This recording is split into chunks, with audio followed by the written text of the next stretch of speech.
Hello and welcome to the GSMC Book Review Podcast, brought to you by the GSMC Entertainment Network. I am your host, Sarah. I am so happy to be with you on this Tuesday, bringing you another author interview. I have a great show for you today. As we get started, I do want to remind you to please like and subscribe on whatever platform you are listening to or watching this episode on.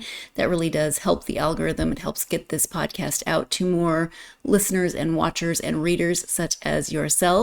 As always, as we get started, if you want to support the show in another way, you can go to gsmcpodcast.info, and there you can leave a tip or a donation.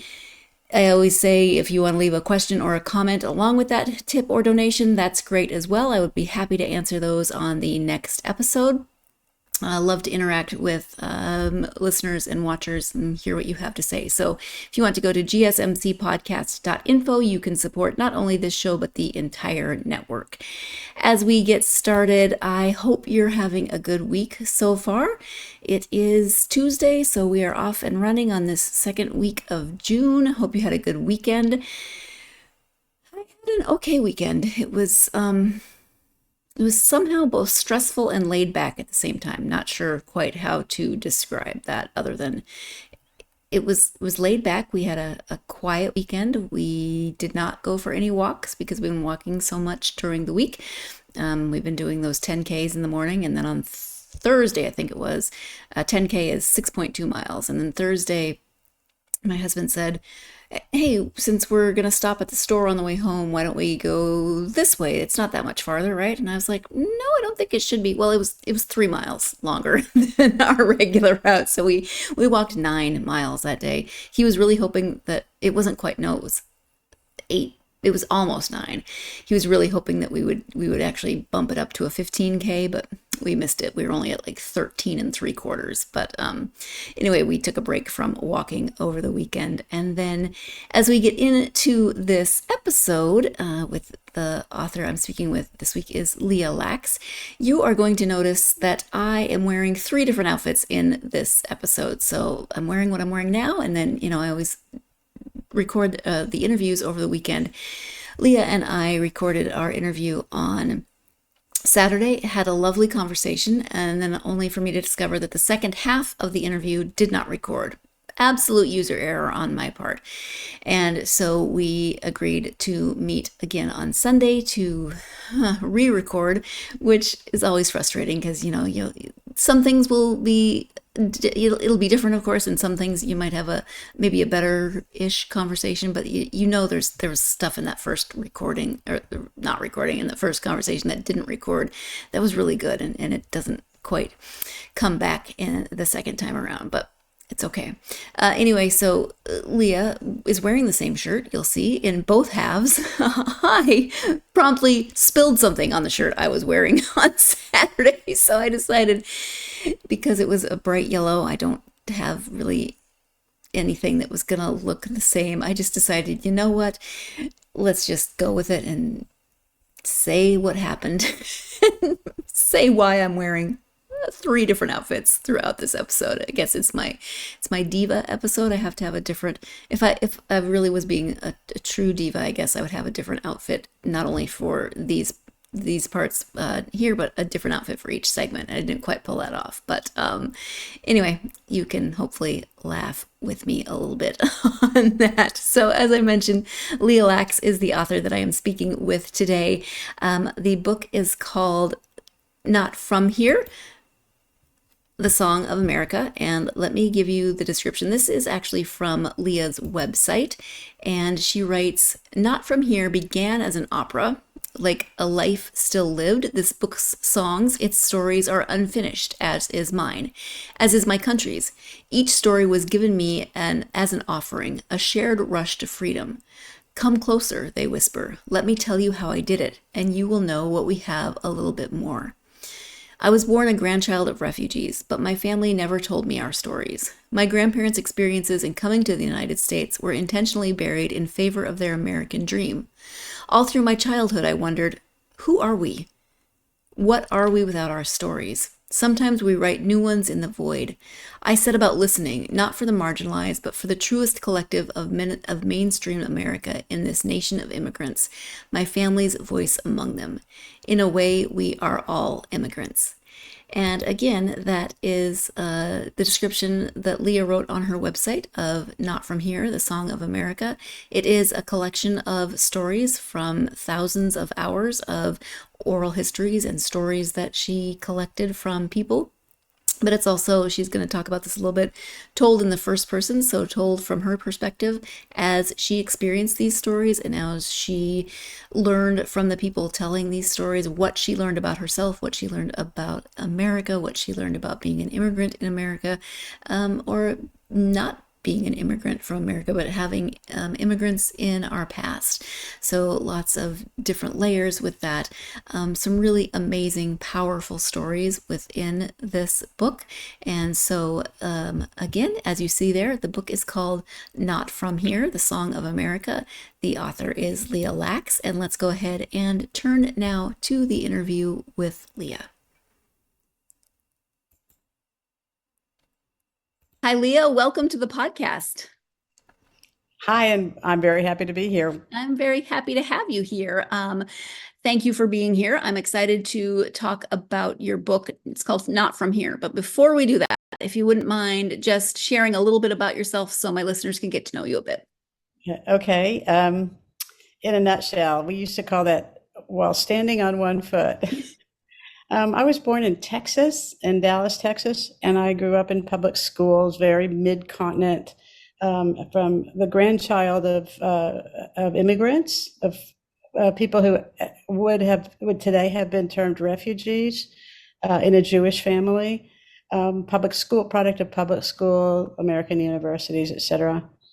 At the age of, I don't know, 15, my adolescent rebellion, unlike other kids my age, was to rebel against my 60s or 70s liberal parents and turn to the right. I met a far right wing group of Jewish ultra Orthodox, like Unorthodox on Netflix. And joined them at that age. They were actually sort of doing evangelical kind of work on my university campus. And I want to point out that at that point, people on universities all over the United States were turning to the right. The university religious organizations were burgeoning, basically cooking the new movement that would come when we came of age. But I was female, a little younger than the others. And my joining meant basically withdrawing from society. I had an arranged marriage, 30 years among the Hasidim, and had 7 children. Birth control wasn't allowed. Why am I giving you all that? To say that I left because I came to terms both with being a lesbian and with the fact that I was emerging as an artist, writing in secret because what I was writing wasn't really approved. And I left my husband, left that world, left that life. So here I was, you have to picture me now, like an immigrant myself in my own society, like some Rip Van Winkle.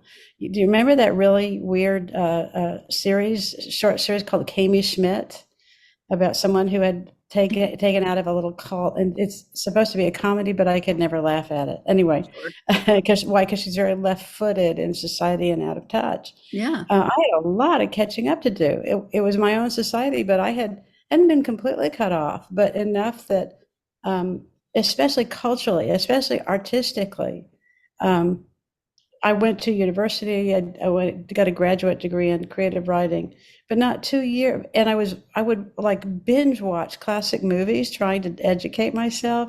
Was never going to catch up. But I was writing, and not 2 years into this process, when I'm still kind of like that visitor who wouldn't go home, I got a commission from Houston Grand Opera. Don't ask, I wish I had time to tell you how that fell in my lap. That was insane. But they wanted to write a whole new production, like full scale, main stage new production. And somehow they wanted the resource to be immigrants and refugees that live in Houston, because at that point, Houston had just recognized itself as and was just coming to know itself as North America's most culturally diverse city. And it still is right up at the top. Like it was surpassed New York City 10 years ago, but nobody realizes it across the country. And at the time, nobody in Houston realized it about ourselves. So this was the opera's company desire to sort of give Houston, and to draw in a much more diverse clientele in the audience than the typical opera goers. And I lived in Houston, and I had done a project, which meant, they didn't have to fly me in and put me up in a hotel for something that might take a year or two. Right. And the project, I had done a previous project based on oral histories, which the director's son liked very much. That was the only criteria, meaning that I worked really hard to talk them out of it and tell them, you don't want me to do this. I don't know how to do this. And the agreement eventually was that I knew how to start, because I knew how to listen to sometimes hours of oral history and extract just those poetic lines, and then, and add between the lines what they meant, or what was, I heard between the lines, and turn them into these little poetic pieces. I knew how to do that. So I asked for high-end recording equipment, and I set out doing kind of what Anna Devere Smith has done, who ultimately became one of my heroes. I just wandered the streets of Houston. Houston's enormous, today it's like 125 miles across. It's insane. And I wandered areas of where new immigrants and refugees were settled and concentrated. We had our Chinatown and our whatever. And I asked people at random to tell me their stories, and recorded them, took the transcripts, edited the transcripts. That in itself is an insane process. I'm sure. And it happened. There were lines and things I said that just jumped out at me, that got my throat, my gut, my heart. And I started writing little poems of people talking all in the first person, circulated them among the opera staff. They loved them. And I built the opera. It would be called an operatic oratorio, out of these lines. And it was divided as sexes according to what country people were from.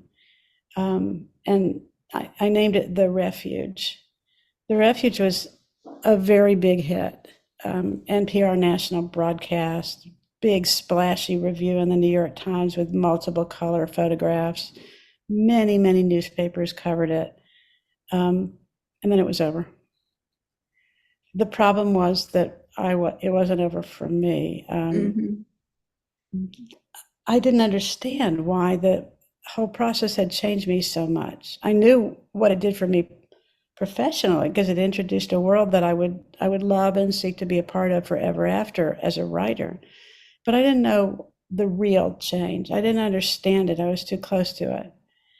I just knew that people had entrusted me with their stories, that I had signed mutual contracts promising never to disclose basic identifying information about them. And I couldn't just throw their stories out.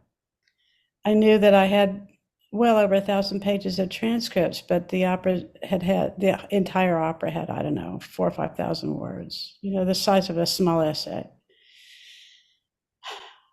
And then the 2016 election, and the incoming administration used the immigrant issue. It's not an issue, it's individual, it's people, it's not an abstraction, but used it as a rallying point to differentiate themselves. They are not from here, we are from here, this country belongs to us. That was a subtext of everything they were doing.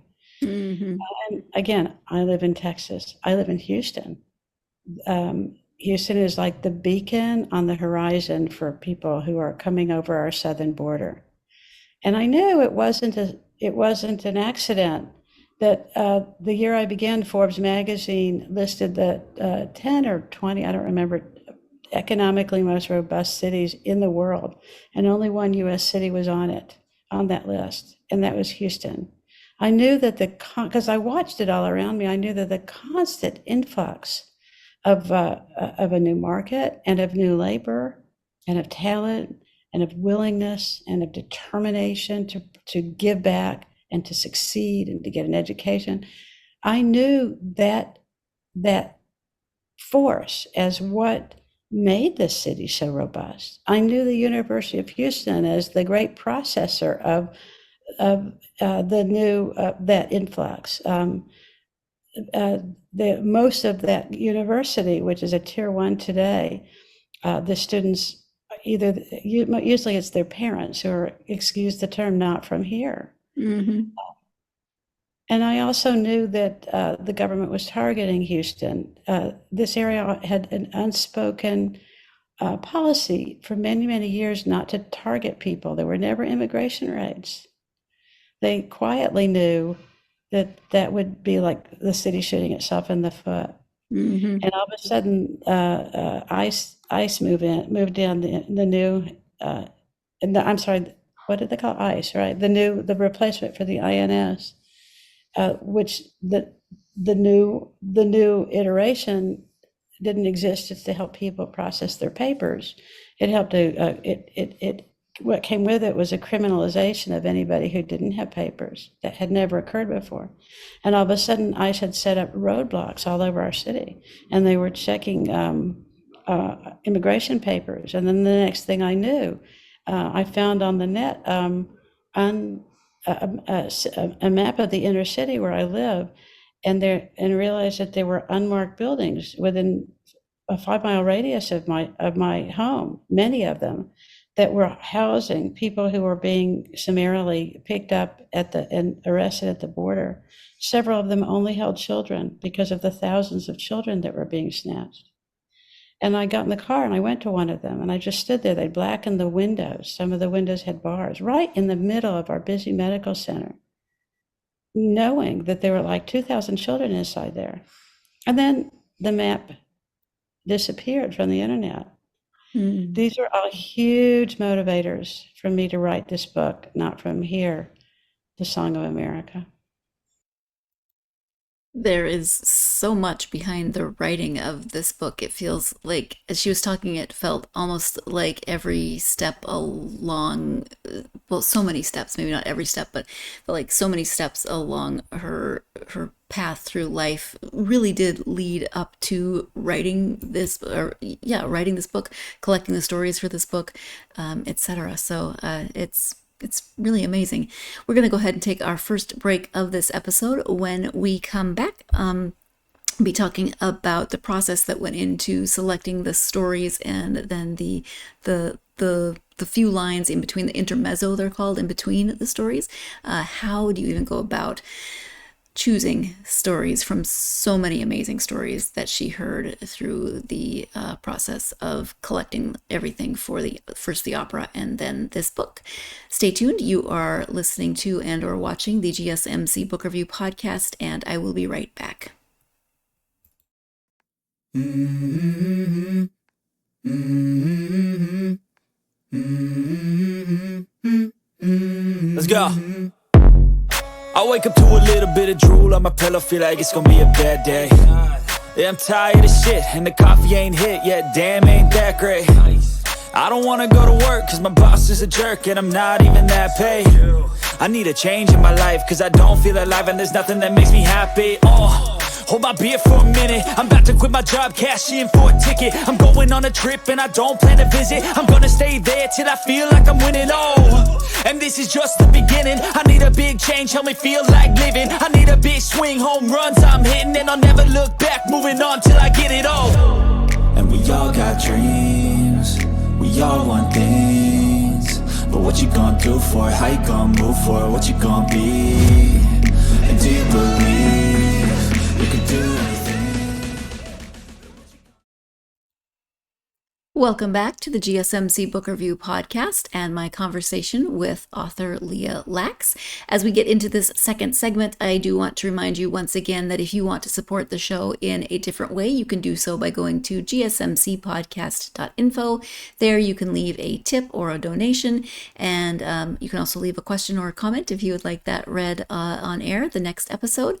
But if you want to leave a tip or a donation, you can go to gsmcpodcast.info. As I said before, this not only helps the book review podcast, it helps out the entire network. Thank you, as always, for everything that you do to support this show. Everything helps. I really do appreciate it. Before the break, Leah was talking about all of the motivation and steps and processes that went into creating not only the opera, but then this book from her experiences of speaking with all of those different people about coming to this country and the ways that they did so. Let's go ahead and return now to the interview with Leah. First, it's an amazing story. It's an amazing process. It's the most unique origin story for a book I think I've heard on the podcast. I can only imagine first just the thousands of hours of stories that you had to try to take that and boil that down to an opera, and then a little bit more with boiling it down to a book. But where did you even start at? I know lines came to you, but to take people's stories, it had to have been difficult to you can't include everything. So what was that process like for you?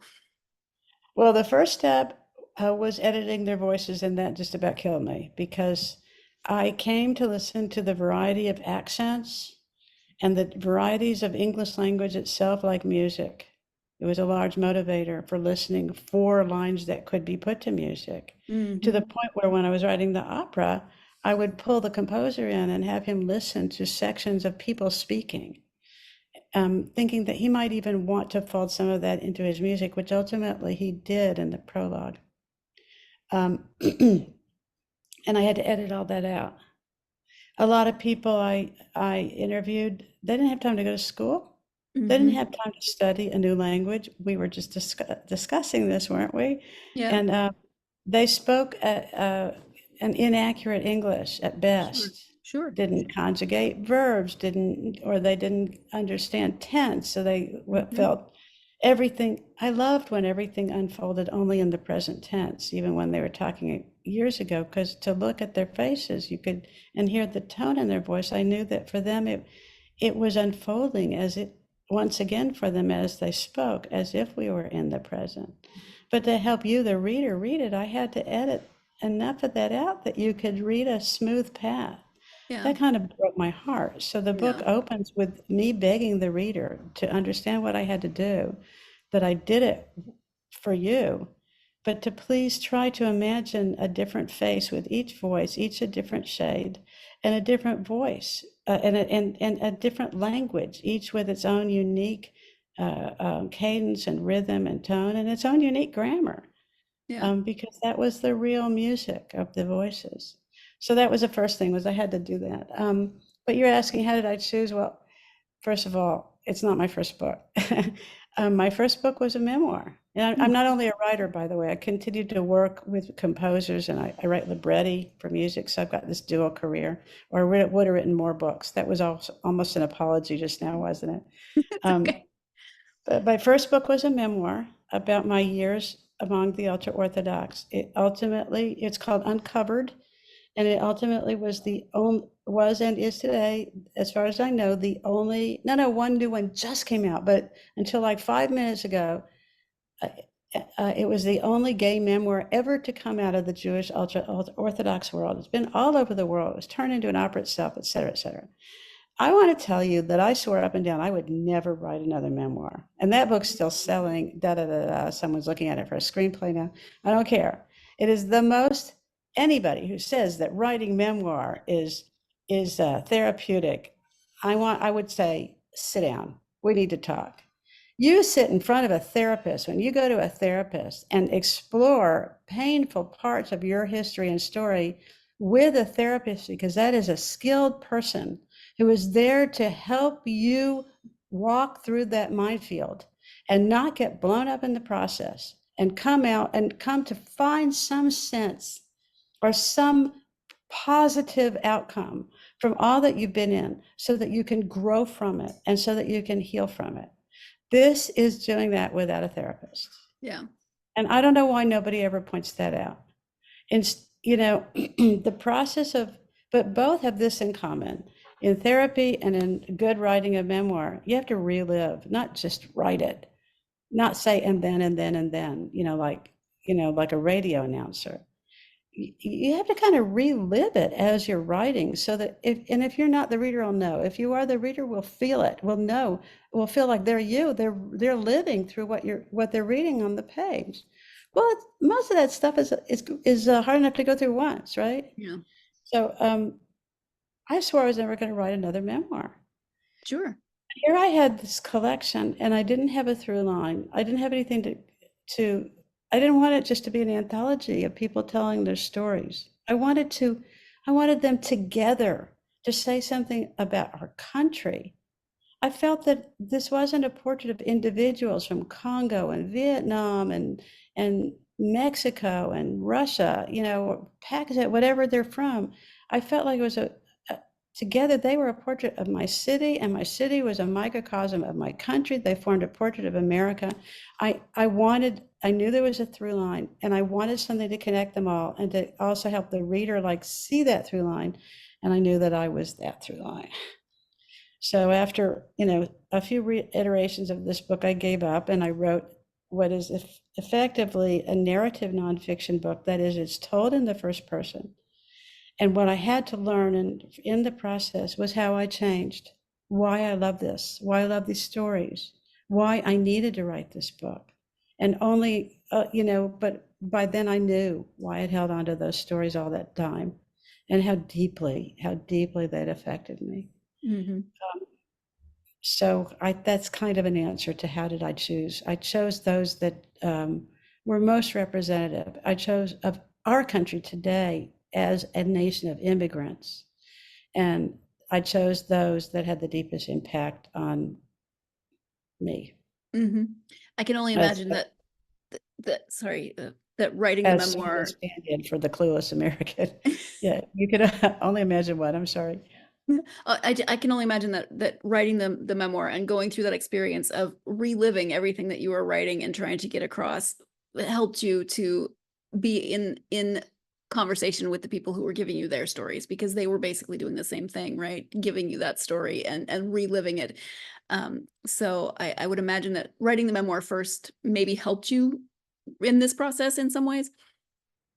It did very much, but I also want to say that the experience, a number of years before writing this book, of interviewing people for the opera, led to, and then that small previous project I did led to me sort of having a subspecialty in that I look for projects where I can use oral histories and incorporate them in an unexpected or artistic way. And I've been able to do that with music with a few times with the composers I've worked for. So the big yes to your question, and in addition to, because I became a teacher of memoir, so that helped me sort of crystallize the process. And I started using that process a lot. All of that helped me write this book. Yeah. What do you hope that readers might take away from the book when they read it?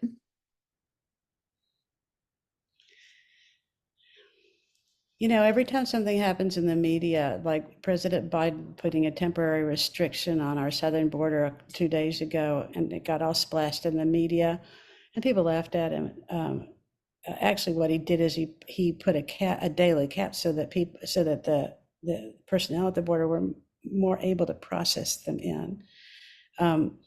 But for whatever, every time immigration comes up as a big, splashy, angry topic in the media, I look everywhere for one report that has a single face, a single individual, a single voice, and God forbid, the voice of a woman.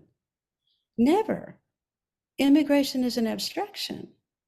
And yet it's been the lifeblood of this country from the very beginning. The United States is the most amazing, worldwide, is the most amazing experiment You tap anybody in this country or anybody from this country and say, and where are your people from? I ran that experiment. People don't just go, I don't know. Usually they stop, they look startled and then keenly interested. And they'll say, I'm not sure, but I know some came from Scotland and some came from or, oh, I'm a Greek American. They might be fourth generation. People feel keenly connected even to roots that they can no longer clearly identify. Mm-hmm. This is a nation of immigrants and their descendants. Our native immigrants were forced out of their homeland. They are literally immigrants in the areas they now live. Our African Americans were forced to leave their home and brought here, and families were brought here in chains. Nobody can say this is where we've always been. Nobody. Everybody, through all their generations, their outlook in life is shaped by the loss and trauma and migration, the losses and migration and the adjustment of what they met here. It trickles down through many generations. This is a nation of immigrants. That would be my biggest takeaway, is for people to see immigration as a human individual issue and to understand that it includes the reader. It's not about them or the other. Mm-hmm. It Yeah, includes it. because yeah, you're right. We don't see it usually as individuals. We see it as this issue, right? Quote unquote issue. And when you talk about an issue, it's so big that you cannot see beyond what sound bites even in the news, and you don't get to the heart of the matter with the people involved. And when you talk about an issue, it's almost a moral obligation to understand that you're getting only the outer layer. It's almost a moral obligation to take a lens and look a little further at the individuals that are being impacted before major decisions are made. Yeah. Some journalist, I don't know, just had an article that I didn't read, so I'm quoting a headline, but and it was a narrative, I believe. The title was "Shut Up and Listen Journalism," and his contention was that was the only way to adequately report on a topic. Not to try to find the words as writers, but to get quiet and listen. And that is my approach to all of my teaching. Yeah. Yeah. Probably these stories will impact you forever because they live within you now. But is there something that you can say that you took away from the process, listening to the stories, then writing the opera, then curating this collection? That's a very big question, but is there something that you can pull from there for your experience? Oh yeah, and I can say it very openly. I'm from a Jewish family. I grew up in a part of Texas that at the time was still unofficially quite segregated. The past in my city before I was born, not before I was born, until I was entered my teens, I would say, maybe until I was 10, 12. There were many, many neighborhoods in my city and all across the United States. This is not just the South, although people like to think that only occurred in the South. Had many neighborhoods that had charters, and the charter said in the same breath, no Blacks or Jews. People have entirely forgotten that segregation absolutely applied to my family and people like my family that had come to this country not long before I was born. The social segregation remained. I grew up in a bubble. My parents socialized with their colleagues and had friends, but after dark, it was the Jewish community that socialized with each other. I grew up that way. Doing this work made me laugh a lot because very, very often people, and it didn't matter where people were from, and I think I covered 26 countries, something like that, for every continent that's generally inhabited. People said things that I grew up around that I thought was, part of my culture. Things like, oh, you have to understand, in our culture, education is very important. Or in our culture, the food's just a really big deal. It's almost like a religion to us. Or they'd say, um, our families are so annoying. We're in each other's face and we're constantly interrupting each other. Or they'd say, we have our own church because it's not just a church. It's our culture too. It's where we gather. And we sing. We eat our food and talk in our language. So that the religious gathering place is really a cultural gathering place. Mm-hmm. This is how I grew up. And I began to say, wait a minute. The Jewish people are only like less than 2% of the United States, but I am part of that huge undifferentiated stream of immigrants, of hyphenated Americans that have, of the new ones, that have come here. Like I'm second generation born here. So if you count that second generation, I'm part of that stream that knew the original immigrants and were shaped by them. I'm just another hyphenated American. So it utterly, utterly took away my sense of exclusivity, although anti-Semitism tries to say that exists. Mm-hmm. It utterly took away my sense of exclusivity and made me understand that just like everybody, that our culture, that things I thought were unique to us are just being, just are their immigrant culture. Maybe a little bit more so among Jews because we've been forced out of countries over centuries, again and again and again, sort of, Yes. So much immigration that deeply impacted our culture. But today, then irony, my book was boycotted. This book, Not From Here, The Song of America, not officially, not universally, but the marketing of this book started in September 1 and October 6 when Gaza started. All of a sudden, the essays that had been accepted for publication were handed back to us. We were only a month into marketing, so it was the high point of marketing a book. Events that I was supposed to speak at, they kind of disappeared. Most of the outfits that had we'd gone to the second tier saying, "Oh, good, I like this. Send me review materials." People who had been connections that had been friendly, had been back and forth in emails, completely ghosted us. And it happened so abruptly that I started surveying online, but nobody realized yet, I only got it from individual authors telling me, God, that's happening to me too, until I'd amassed a list. Articles about the boycotting of Jewish authors didn't start coming out for at least, a month or two after that point. Wow. But when I speak to people, in other words, we were not being called Jewish Americans. We were being calling Jews, and the term Zionism is basically a very old Jewish trope saying you have other loyalties. Jews have always been accused of other loyalties, of being, and therefore, by implication, not primarily loyal to this country. It's not anybody's business if I think a state of Israel should exist. If you're a Christian, there are many other Christian nations where you'd probably feel more comfortable if you're actively a Christian than another one. And you may even feel a little close to it if it's a place your family came from or something. That's irrelevant. That you support it doesn't label you as an ism. So there you go. So what happened now is that wherever I go, I make the statement, and this is the biggest change in my life. I'm a Jewish American. Do not call me a Jew. You can call me a Jewish American. Wow. Like every other hyphenated American. And we can talk about my political opinions on a global scale once you get to know me, but that doesn't have anything to do with my writing about America, this book, or my freedom of speech, or my right of presence equal to any other American. That's all irrelevant.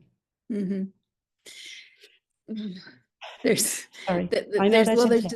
There's just so much that we could unpack from that because I mean, cancel culture is real, and people are very quick to form opinions and take a side or not take a side, and be very sure that they know what you believe because of whatever it is that you express, whether it's being from the South or being a Jewish American or being lesbian. They're going to immediately put you into some sort of box. I mean, there's just so much to unpack in all of that. Honestly, that Just that last little bit of conversation could have been an entire multi-part podcast series. I think there's so much, like I said, there's so much to unpack there. There's a lot of deeper conversations, but it is time for our next break of this episode. When we come back, we will be talking about more stories of the individual stories from the book from all the people that Leah spoke with. So stay tuned. You are watching and or listening to the GSMC Book Review podcast, and I will be right back.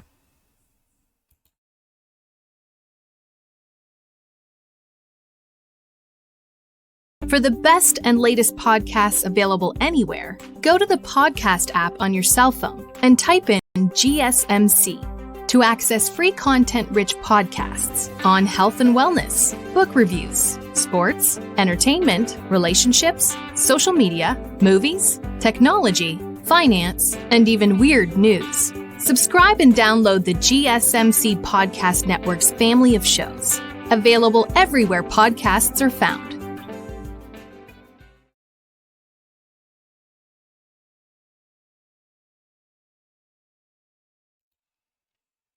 Welcome back to the GSMC Book Review podcast and my conversation with author Leah Lax.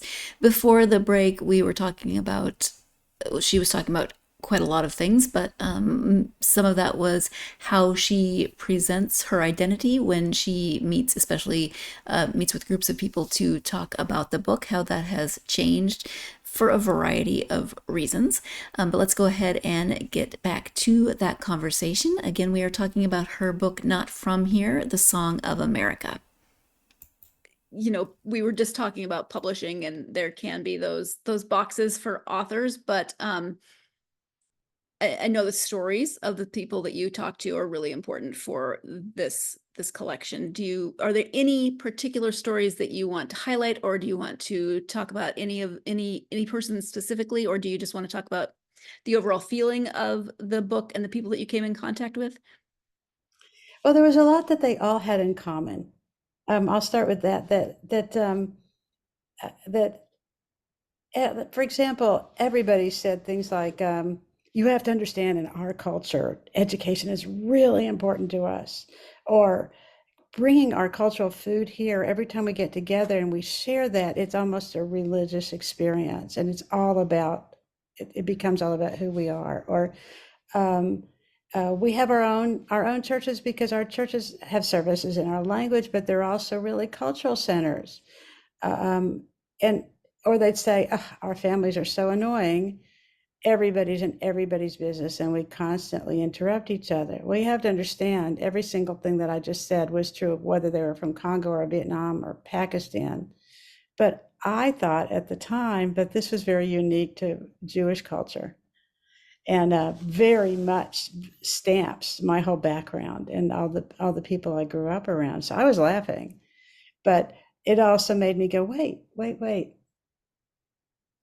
Jewish people have been forced to move from country to country over centuries, and maybe we're just deeply stamped by the immigrant experience, but everything that they're saying is just being an immigrant. Really, it's just being a hyphenated American. And it changed my whole identity. You know, I became a hyphenated American, one of a very large portion of my country.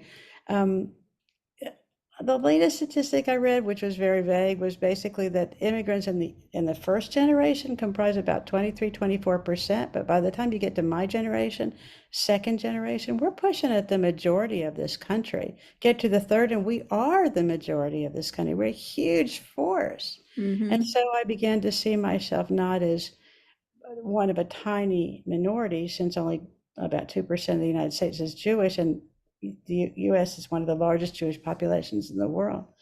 Half of the Jews in the world live here because we were accepted here as refugees. Right. Right. That's why.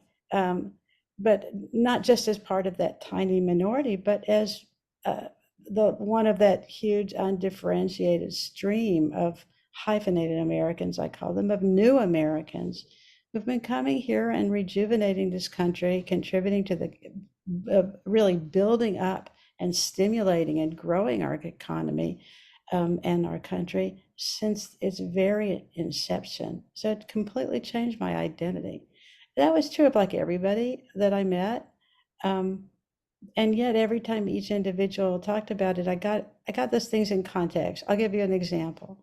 There was this one man in the book from Pakistan. He's since become a very dear friend. Mm. Ali spoke with great, great love of the big old buildings growing up in Lahore in Pakistan, and he was the middle of the pack, he said, of a family of like 11 kids. He talked about school stopping in the afternoon. They'd come home and have a meal, and then they would put their sheets in water and lie down because it was so hot, and lie down for a cool afternoon rest, often straight on the marble floor. Hmm. Um, the way he described it was so loving. And yet he became totally frustrated because he was really a free spirit and a person of great ingenuity, a creative thinker.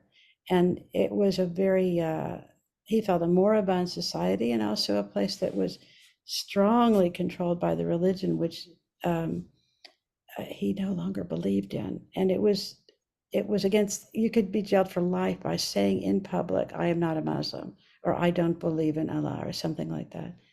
And when he got a chance, he left. Um, what did he bring with him? I asked everybody what they brought. And they brought small things because they usually could only bring one suitcase. Yeah. To me, that suitcase represented portable culture, and started to tell me, what do people, particularly refugees, bring to represent their identity? What do they want to hold on to? Because they're going to go immerse in a whole new society and feel pressured and to assimilate, which they will naturally do gradually. And always, everyone felt that loss, that pressure and that loss, and that sort of desperate need to hold on to a waning identity that was their origin. And it's all represented by like what'd you bring in your suitcase? So I asked him, what'd you bring with you? He said, well, some clothes that needed to be washed. He was, after all, a young man. You just threw them in a suitcase. But he also brought Pakistani sweets that his mother made for him and sent. Mm. And he brought drawings that he made as a young man. And he brought tapes. At that time, they were still listening to cassette tapes, so we're going way back, of a Pakistani music. Hmm. And he brought a copy of the Quran that his father gave him. And there you go, there you have it right there. Portable culture, religion, arts, music, and style of clothing. That's the part of culture that is portable, that you can bring with you, since he And couldn't. food, some with the And sweets. food, Yeah. portable culture. Yeah. And those are the things that I found everybody clings to, including in Jewish culture. Sure. So that was just kind of beautiful. Yeah. Yeah. You also include between individual stories, little snippets, like one or two sentences from people, because obviously you can't include everyone's full story. And some of those are heartbreaking, some of those are really fun, some of those are funny. How was that process of choosing which ones from everything else to include? A lot of them were things that had already jumped out at me and I'd put in the opera. One woman was learning English from working on the floor in a sales department. How do you put someone on the floor in your sales department who doesn't speak the language? I don't know, but they were paying that little, so that's so they could get to work for them. So Mm-hmm. she would listen and whisper the sounds of what they said, and then try to figure out what they were saying. So she taught herself to pronounce things even before she knew what they meant, and Yeah. then tried to figure it out from context. She still spoke a pretty good English. By the time I met her, she spoke a pretty good English, and this is funny, it was very heavily accented. So she didn't do such a good job of imitating it. But she told me she was working in the store, and somebody came and said, where are your bras? And she thought, bra, I don't know what bra is. Well, it means a lamp in Russian. Okay. So she says to the man, you want this for men or for women? Um, it was a great moment. It was a great moment. I mean, everyone could use a little support. Yeah, she didn't know why that guy, but this was not someone who like took to the answer, right? She didn't know why he went so red in the face and decided Yes. to talk to someone else. Yeah, Um, there are those moments that were very telling about just what is it to adjust in a new society? You know this, you move to another country, you lose your entire network, your entire safety net. You lose the map in your head, yeah. the things like um, gestures and nonverbal language that are just so baked into the people around you, you don't think about it. Even how Hmm. you use your fingers to indicate different numbers, it's different in different countries. Yep. Some gestures that you think are really benign could be obscene in other countries. Like you have to be really careful, and it is the changes are just sweep you off your feet because you don't have a safety net. You don't have people that you can turn to that you can trust to Yeah. say, this happened, what do I do? You know, it's an amazing sense of loss that doesn't hit you. Even if you go to another country for, for good reasons, it doesn't hit you until after you've really made the commitment and you're settled in. You go, oh my God, what have I done? Yes.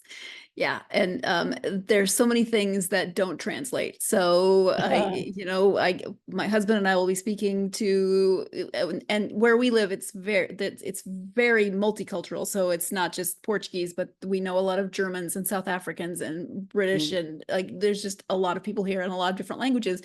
And often we'll be speaking and I'll look at my husband and say, do you think that translates? Because it's a colloquialism or something that we don't even think about. It just comes out, and we'll get a kind of from the people who speak very good English, but maybe don't quite know.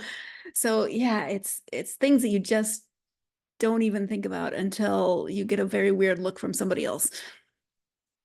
Absolutely. And even when you do start to pick up the language, the last thing you're going to learn to understand is their colloquialisms Yes. or their jokes. The Yes. humor is the last thing you pick up in another language. But how desperately you need humor when you're going through this kind of adjustment. It can really so people laughed about it or they cried about it. Like, I got a lot of that too.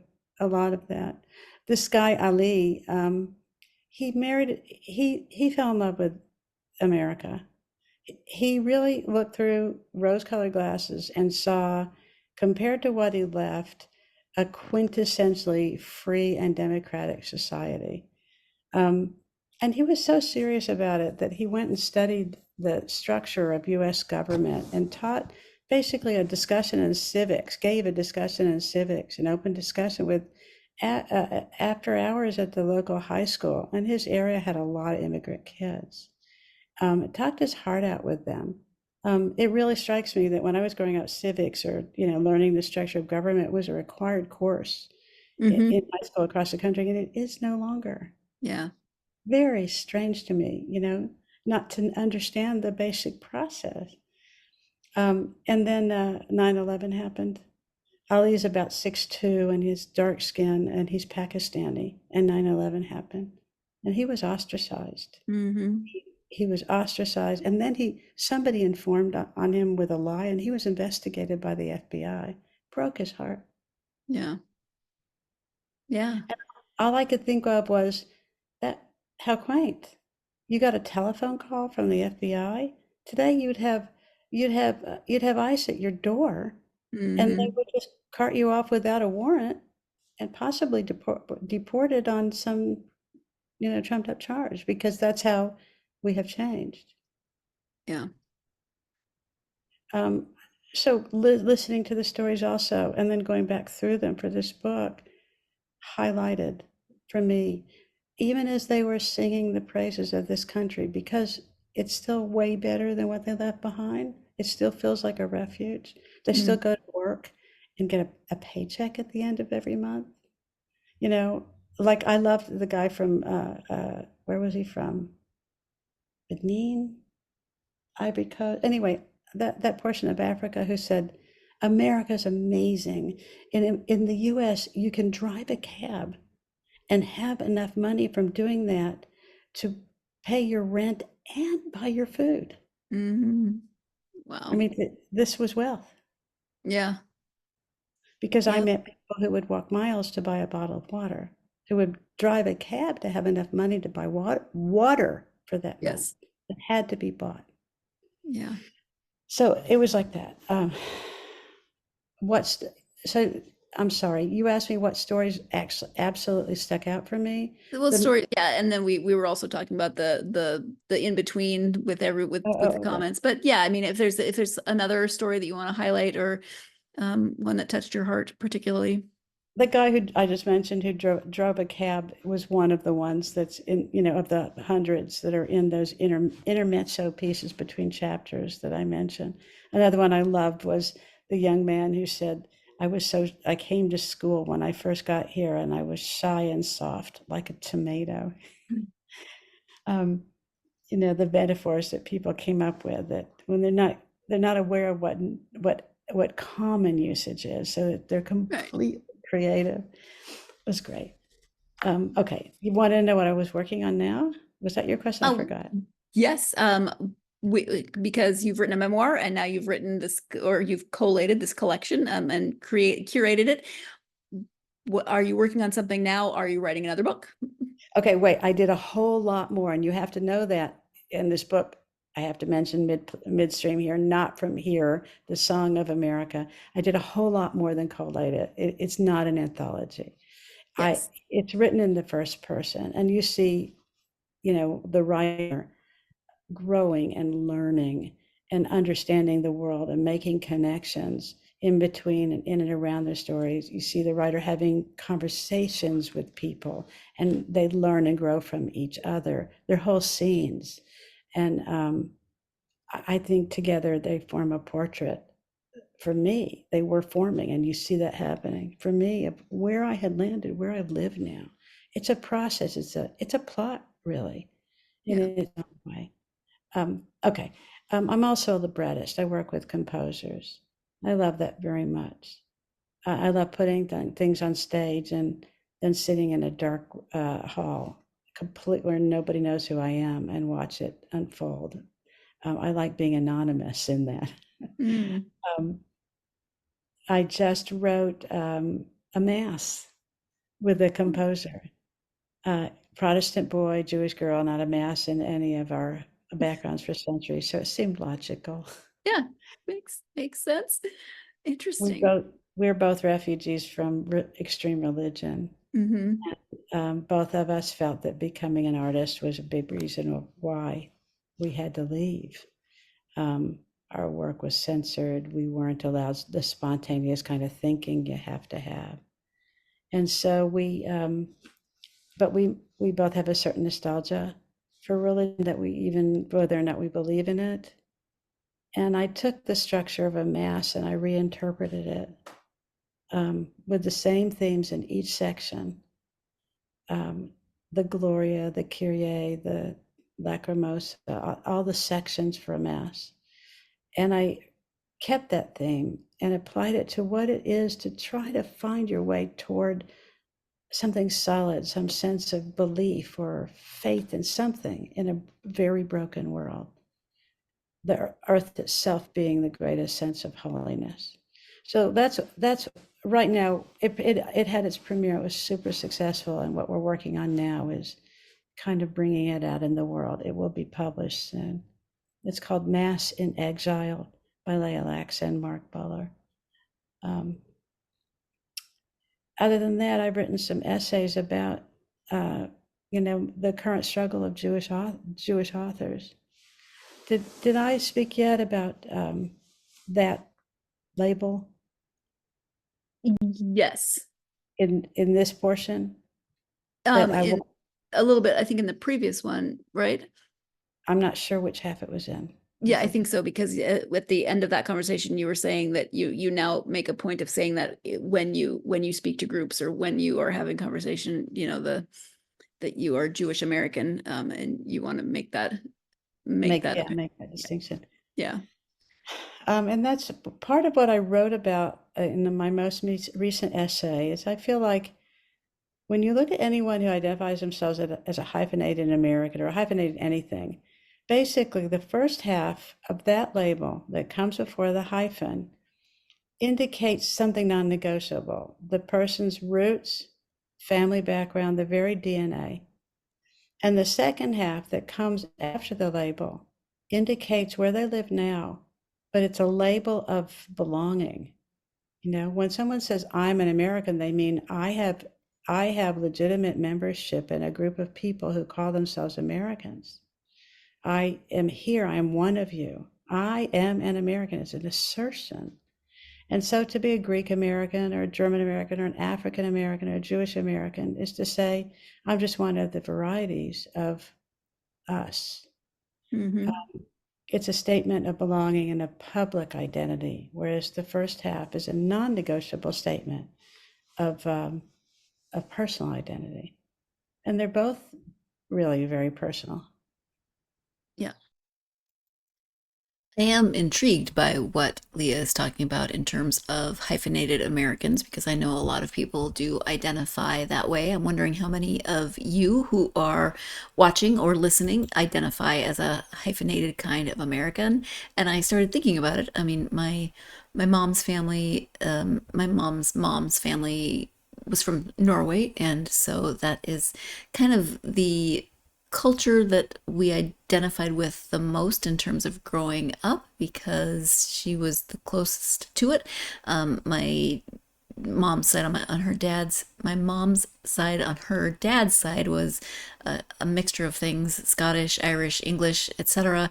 And then my dad's family was they're Germans from Russia, and there's actually a very large group of them, and there are groups and histories and all kinds of things, but I don't know as much about that side. So Norwegian is kind of the one that I identify with the most, but I've never identified myself as a Norwegian American. I feel further removed from that. And then I haven't lived in Portugal long enough to start thinking of myself as American Portuguese, which sounds funny because, you know, I'm used to it being hyphenated the other way with the American at the end, but I wonder if one day I'll start thinking of myself, if we live here long enough, as American Portuguese. I don't know. Anyway, let me know if you identify as a hyphenated American, and if so, what is in front? What is in front of that hyphen?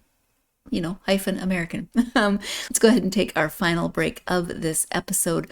When we come back, we'll be talking about the play that Leah is currently writing based on the last story in Not From Here, the Song of America. Stay tuned. You are listening to and or watching the GSMC Book Review podcast, and I will be right back.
Welcome back to the GSMC Book Review podcast and the conclusion of my interview with author Leah Lax. Before the break, we were talking about identity and culture and how we identify ourselves, how many people identify themselves as what Leah calls a hyphenated American. But now let's go ahead and get back to that conversation and the conclusion of this interview. And you were you spoke a little bit yesterday about the play that you're currently working on, which is based on one of the stories from the book. Do you want to talk about that? Thank you for the reminder. Mm-hmm. The last chapter of Not From Here, the Song of America, which you can find on Amazon, and it's out there, is about a family from Nigeria, and they're eco refugees. I met them because purely by at random, I interviewed a young man who played soccer with his son. He said, "Oh, I've got someone that you have to meet." I did a lot of networking like that. This family was from Ogoniland in River State in Nigeria, which is today the most polluted area of the entire world. It was once a lush wonderland. It's called River State because it was so, of all the rivers, and because it is so very, very fertile. And the Ogoni people have lived in that region for thousands of years. When then Royal Dutch Shell, which today is, which broke up, we have Shell Oil, came to Ogoni land and discovered some of the world's largest oil reserves. They contracted not with the Ogoni people, but with the Nigerian government, and gave the people who, they own the land, but they don't have paperwork to say they own the land, right? Because they've been there so long. They're completely shoved out of the process and given nothing of the profits. And then the pipes were totally neglected. And soon the leakage horrifically polluted the land. The farmers couldn't farm. The earth was literally black and sticky. The water was polluted, and people had no other water to drink because there were no water treatment plants in the area, and the government that was getting rich on their area would not build them. And people began to die. They called it the oil sickness. They still die at an incredibly alarming rate. This family was involved in a movement that finally happened, called the Movement for the Survival of the Ogoni People. It was a nonviolent movement, and they wrote up a Bill of Rights and asked for a share of the profits and for cleanup. Nigerian government hanged all of the leaders except for the father of this young man I met in Houston, because he collected his family and they ran for their lives. Their story is about, well, first, they were young adults. They talked about being kids in the most polluted place in the world and what it was like to grow up there. Contrasted the great love and enormous faith of this family with the stark reality of what they lived with, including being accustomed to death at a very young age. And then the entire period of when the government was persecuting them. They did it with humor. They did it with love. They did it with undamaged faith, which I could not understand. I could not fathom. It's just a really amazing story, and I love these people very, very much. They're probably the pivotal people I met in this project or in my life that changed my vision, my attitudes, my sense of my own smallness, everything. And I'm writing a play that takes me out of the story and turns them to face to the audience, to both describe and in turn slip back of the past and live through what they lived through, culminating in their escape. Yeah. Well, so that's what I'm working on. That's impressive. When it comes to writing, you've written a memoir, you've written, you've worked on Not From Here, and brought the stories of the people, as well as your own experience meeting those people. You're now writing a play, you've written poetry and opera. Do you just write what speaks to you in the moment and the story? How does that process work for you? I've never believed that if you're a creative person and you love words, that you're supposed to, by some weird rule, be restricted to only one outlet. They don't do that to, I don't know, artists don't do it. They, they're visual, they're color, they're design. They'll go back and forth between digital and handmade things, between 3D and 2D. It's just art. And to me, in writing, it's exactly the same. So I was always open to whatever came my way. Opera was something I was asked to do. The play is something I was asked to do. The memoir was a story that was asking me to write it, and it kept getting in the way of everything else. Back then I actually had a conversation with that story and said, okay, if I write you, will you leave me alone now? I thought I could write the book and lay my past to rest and then move on to my career. It does not work that way. Yeah. Um, no, I don't even quite comprehend um, being boxed in any way. Yeah. Which gives you maybe a slightly different perspective than some authors. What advice then would you give from your own experience in writing for someone who has a story to tell? The most essential thing is that you have to understand that your only resource for writing is what you have inside you. That we're both internal and public people, and we've absorbed the world around us. But you only have one point of view. So how do you write multiple characters? How do you write stories that you didn't live? You find your common space. You find common ground with the characters.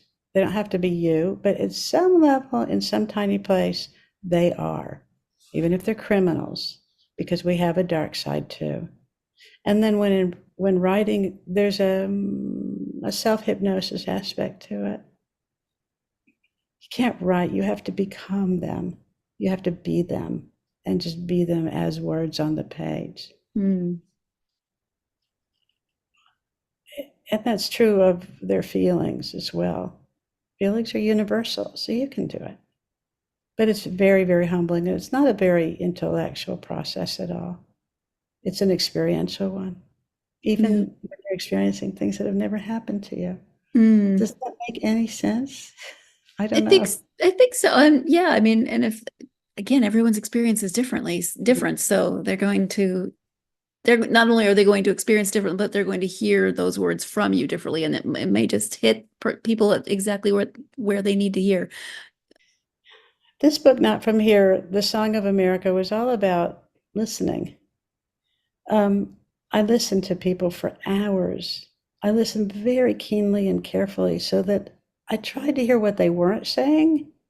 And because you read people and you kind of, sometimes they talk around things without having to say it. There are implications, and it takes a different level of listening.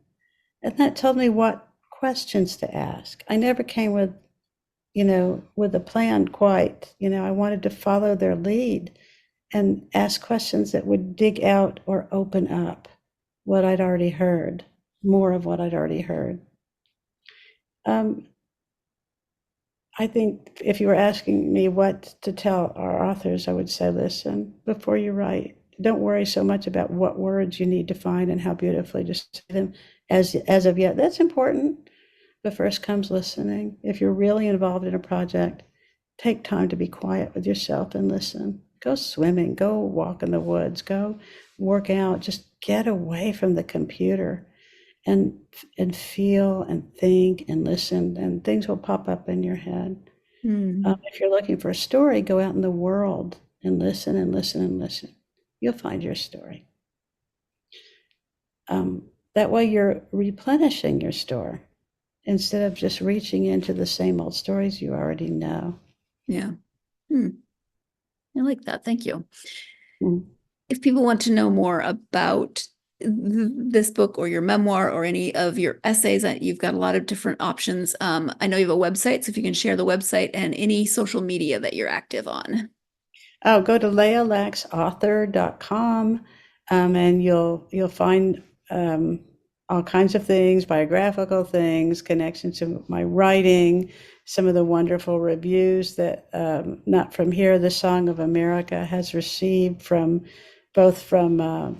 published reviews, like it's a Kirkus starred book and a Midwest Book Review Book of the Month, but also from some wonderful authors like our beloved fiction, New York Times bestseller fiction writer Carolyn Leavitt, who just came out with a great book, by the way, called Days of Wonder. And gosh, read it. I love that book.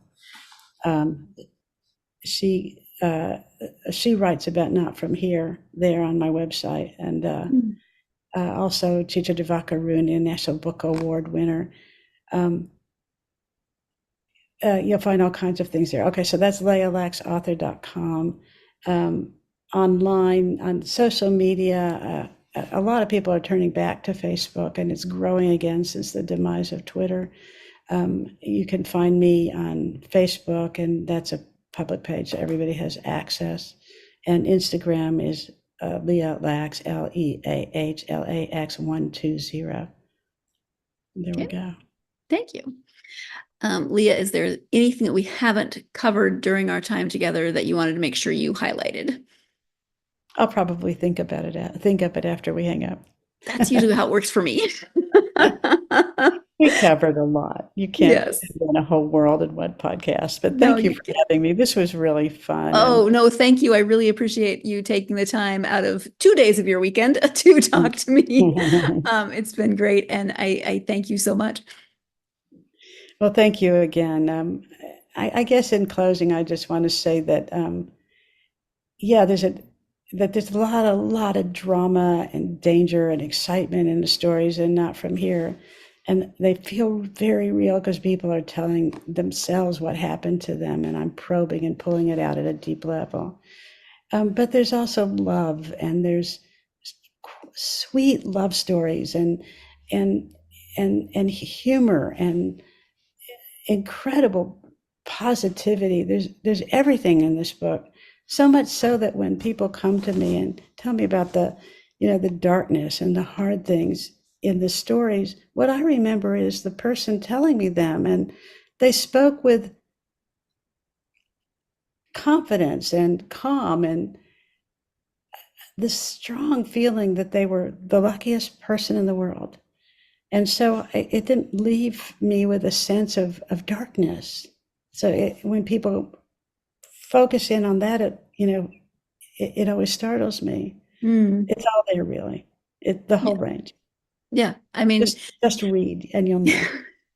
yeah, I think people will learn something about America, but they're definitely going to learn about people and how there's so many things we have in common, and two, there's so much hope within these stories, even when they are dark, like you were saying. So thank you for that. If you want really good stories, turn to the real ones. That's like over and over again. When you read, you'll go, you can't make this up. Yeah. Thank you to Leah, not only for taking the time to talk to me, but doing it twice and being very patient with everything that went a little crazy over the weekend. I really appreciate that. I also really appreciate her talking to me about the book. If you are a fan of stories, this is one that you should definitely check out. Maybe you yourself are a recent immigrant, or a first or second generation child of immigrants. Maybe you identify as one of those hyphenated Americans. There's so many reasons to read this book. Maybe you just want to see the country that you live in a slightly different light, from a different perspective, and through someone else's lens. This Not From Here, this story, the Song of America, excuse me, is a really good way to do all of that, to learn about other people and other cultures and what brought them to America, how they see America, and the hopes it represents. And that word hope, that where we ended the interview, there really is a lot of hope and heart and humor, if you want alliteration. There are all three of those in spades in this book, even when it does feel hard and dark at times, because everybody's stories can be hard and dark sometimes, and these are no exception. But thank you to Leah again, and definitely check out this book if it is something that you are interested in, or her memoir as well. Might be something that you would like to read. So check out Leah's books.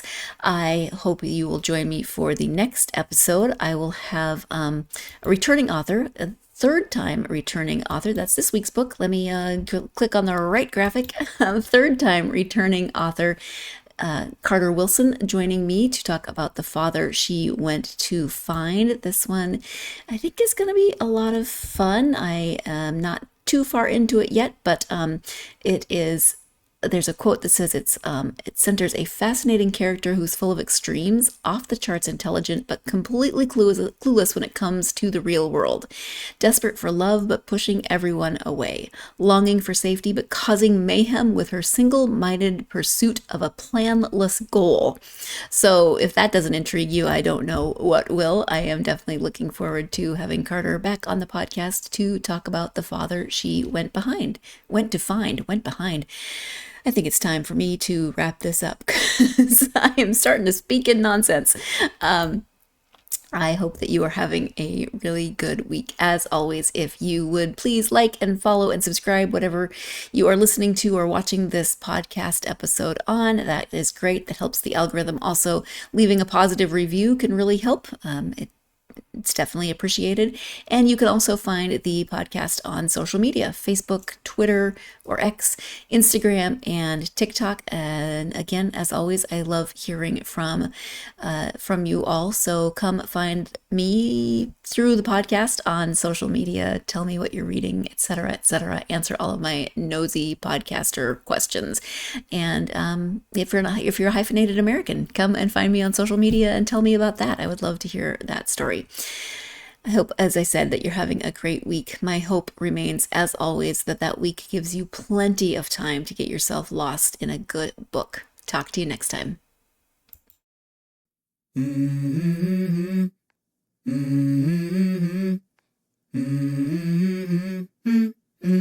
Let's go.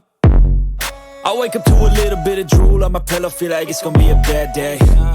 Yeah, I'm tired of shit, and the coffee ain't hit yet, damn, ain't that great. I don't wanna go to